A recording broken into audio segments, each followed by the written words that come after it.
and it's a great pleasure to be here. And I really wanted to come to this conference because what you do at Wired, and in particular at this conference, is bring together and kind of curate this great enthusiasm for tech that we have here in the UK right now.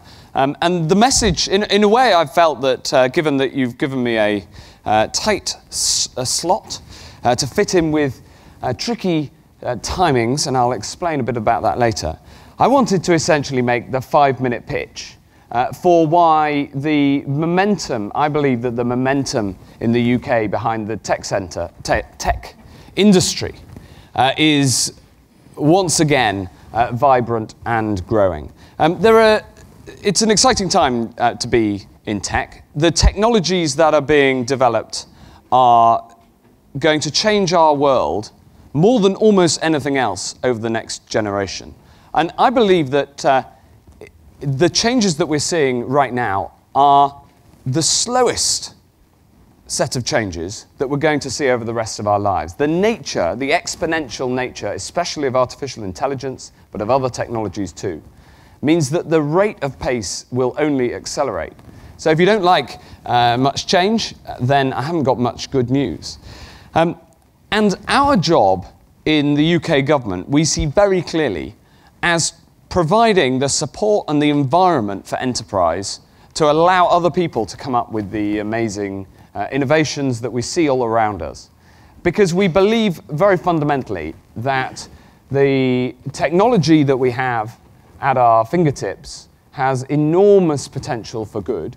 We believe also that we have a responsibility to ensure that it works for good, that we can harness the power of technology for the benefit of mankind, and that it's a responsibility, even as the most enthusiastic pro-tech, pro-digital minister imaginable, that it is also our responsibility to ensure that the technology works for the good of mankind, and that we lay a set of boundaries and a framework, both legislative, yes, for instance, the data protection rules, but also ethical, and that this framework allows for the innovation that we all need whilst providing the safeguards that people want to see.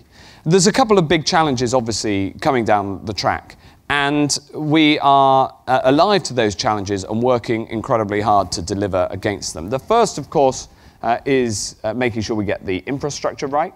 Without infrastructure and connectivity, none of this could have been possible in the first place. And we have a huge amount of effort going into driving that, and over £1 billion of taxpayers' money put in place. But what we really need is to generate the market for the next generation of infrastructure. We need to get the skills piece right. And we also need to get our Brexit deal right.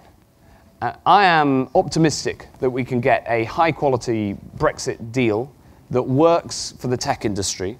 We've published where we seek to get on the uninterrupted free flow of data with the European Union, and we're changing domestic law to make sure that we are harmonized on exit to maximize the chance of being able to do that. We are acutely aware of the need to continue to attract the brightest and best talent from around the world, as well as to train up increasing numbers in digital skills domestically. And we know that we need to get a Brexit deal that allows us to remain open to the whole world so that the generation of ideas and of businesses can continue here in the UK, both in London and increasingly elsewhere.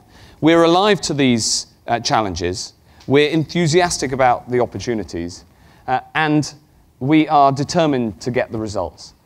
And the reason that my speech today is only 5 minutes long is not just because Wired makes sure that you are concise and precise in what you want to say, but also because I have to leave to go and see the Treasury about the budget in a couple of weeks' time. And anybody who knows how government operates knows that you need to make those meetings in order to drive the sector that you're responsible for forward at these great moments. So I want to wish you all the best wind in your sails. I want to tell you that our job in government, we know, is to make the environment right for you. I want to make sure that the message is loud and clear that we want to listen to what business needs and what startups need, because our job is to make it easier for you to start and to grow the businesses that are going to build the technology of tomorrow. And I am at your service and by your side in doing that. Thank you very much indeed.